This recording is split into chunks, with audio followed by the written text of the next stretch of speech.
अस्सलामुअलैकुम, वेलकम आप सभी का इस नई वीडियो में। तो जम्मू कश्मीर हाई कोर्ट की तरफ से एक नई रिक्रूटमेंट नोटिफिकेशन यहाँ पे आ चुकी है, जिसमें लगभग 250 के अराउंड पोस्टर्स को यहाँ पे एडवर्टाइजमेंट उनकी यहाँ पे आ चुकी है। इस वीडियो में मैं आपके साथ उसी के बारे में बात करने वाला हूँ।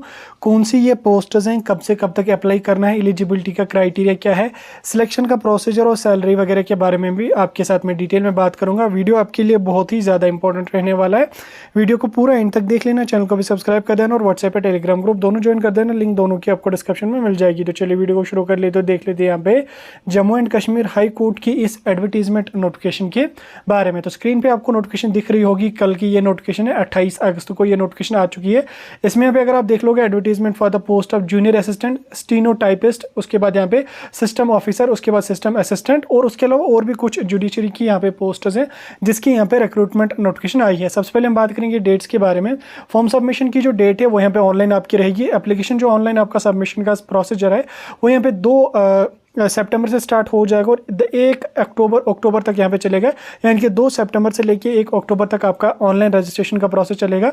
लगभग आपको 1 महीने का टाइम यहाँ पे दिया जाएगा अपना ऑनलाइन एप्लीकेशन फॉर्म सबमिट करने के लिए। फी पेमेंट के लिए भी 1 अक्टूबर आपकी यहाँ पे लास्ट डेट यहाँ पे रहने वाली है। यानी कि विदिन 1 मंथ आपको अपना ऑनलाइन एप्लीकेशन फॉर्म भी भरना है और उसके अलावा एप्लीकेशन की जो फी है उसको भी यहाँ पे करना पड़ेगा। पोस्टर्स के बारे में एक एक करके हम यहाँ पे देखने की कोशिश करेंगे। सबसे पहले जो हमारे पास पोस्ट है वो यहाँ पे जूनियर असिस्टेंट की है, जो लेवल 4 की पोस्ट है। इसमें 25,000 से लेके 81,000 तक आपको सैलरी रहने वाली। डिवीजन कैडर पे ये पोस्ट है यहाँ पे रहने वाली है। टोटल वैकेंसीज की अगर मैं बात करूँ तो 81 यहाँ पे रहेंगी, जिसमें ओपन मेरिट के लिए 33 रहेंगी। बाकी की जो वैकेंसीज रहेंगी वो यहाँ पे कैटेगरीज के लिए रहने वाली, जिसमें SC, ST1, ST2, RBA, OSC, OBC, EWS और ALC, ठीक, इन सभी कैटेगरीज में ये वैकेंसीज रहेंगी। क्वालिफिकेशन की अगर मैं बात करूँ, ग्रेजुएशन आपकी होनी चाहिए किसी भी रिकॉग्नाइज्ड इंस्टीट्यूट या यूनिवर्सिटी से, तो आप इस पोस्ट के लिए यहाँ पे अप्लाई कर सकते हैं। 81 यहाँ पे टोटल पोस्टर्स इसके लिए। दूसरी वैकेंसी की अगर मैं बात करूंगा तो दूसरा यहाँ पे स्टीनोटाइपिस्ट की, ये लेवल 5 की पोस्ट है। 29,000 से लेके 92,000 तक इसकी सैलरी रहने वाली है। जिसमें टोटल वैकेंसीज की अगर मैं बात करूं, टोटल 30 वैकेंसीज रहने वाली है, जिसमें ओपन मेरिट के लिए 12 वैकेंसीज रहेंगी। बाकी जो रहेंगी वो यहाँ पे रिजर्वेड कैटेगरीज के लिए रहेंगी। लगभग 3 मैक्सिमम कैटेगरीज के लिए रहेंगी, जैसे ST1, ST2, RBA, OBC वगैरह में, जो वो OBC में नहीं, EWS में यहाँ पे 3 वैकेंसीज यहाँ पे रहने वाली है। इसके बाद इसकी अगर मैं क्वालिफिकेशन की बात करूंगा तो इसमें आपकी ग्रेजुएशन होनी चाहिए, तो आप इस पोस्ट के लिए यहाँ पे जा सकते हैं।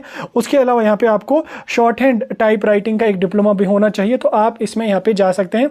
इसके अलावा यहाँ पे 60 वर्ड्स पर मिनट की आपकी टाइपिंग स्पीड होनी चाहिए, तो आप स्टीनोटाइपिस्ट के लिए यहाँ पे जा सकते हैं। तीसरे नंबर भी अगर हम बात करेंगे सिस्टम ऑफिसर की, लेवल 4 की ये पोस्ट है। 25,000 से लेके 81,000 तक इसकी सैलरी रहेगी, जिसमें टोटल एक पोस्ट है जो यहाँ पे ओपन मेरिट के लिए रहेगी। इसमें भी आपको जो है वो MCA होना चाहिए या BTech आपका होना चाहिए कंप्यूटर साइंस में या कंप्यूटर इंजीनियरिंग में, तो आप इस पोस्ट के लिए यहाँ पे जा सकते हैं। या उसके अलावा यहाँ पे अगर आपका MSc IT है या कंप्यूटर साइंस में है तो आप इस पोस्ट के लिए यहाँ पे जा सकते हैं, ठीक। टोटल एक पोस्ट है जो सिर्फ और सिर्फ यहाँ पे ओपन मेरिट के लिए रखी जाएगी। इसके बाद अगर मैं नेक्स्ट बात करूंगा, नेक्स्ट जो पोस्ट है वो यहाँ पे है सिस्टम असिस्टेंट की। ये लेवल 2 की पोस्ट है। 19,000 से लेके 63,000 तक सैलरी रहेगी। डिवीजन कैडर पे ये पोस्ट रहेगी। ओपन मेरिट के लिए 2 रहेंगी, SC के लिए 1, ST के लिए 1।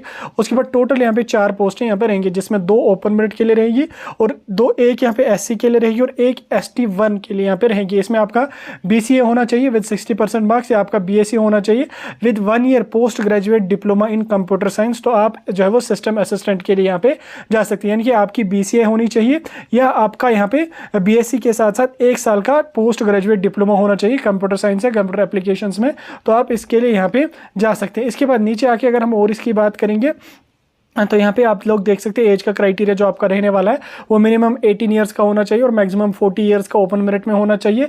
उसके अलावा अगर आप अपर मतलब रिजर्वेड कैटेगरी से हैं तो आपको अपर एज रिलैक्सेशन भी मिलेगा, जैसे यहाँ पे 43 ईयर्स का, PWD में 42 ईयर्स का, एक्स सर्विसमैन में 48 ईयर्स का, और उसके अलावा बाकी का भी यहाँ पे आपको स्क्रीन पे देखने को मिलेगा, ठीक। उसके अलावा फॉर्म सबमिशन की अगर हम बात करेंगे, फॉर्म आपको ऑनलाइन सबमिट करना पड़ेगा।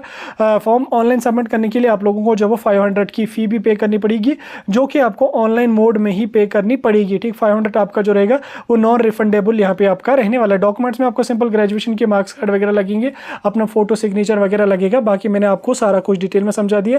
क्वालिफिकेशन पोस्टर्स वगैरह के बारे में मैंने आपके साथ डिटेल में बता दिया। ऐसी रिक्रूटमेंट के लिए या ऐसी रिक्रूटमेंट्स के अपडेट्स के लिए हमारे साथ जुड़े रहें। जो भी अपडेट होगा हम आप तक पहुँचाने की कोशिश करते रहेंगे।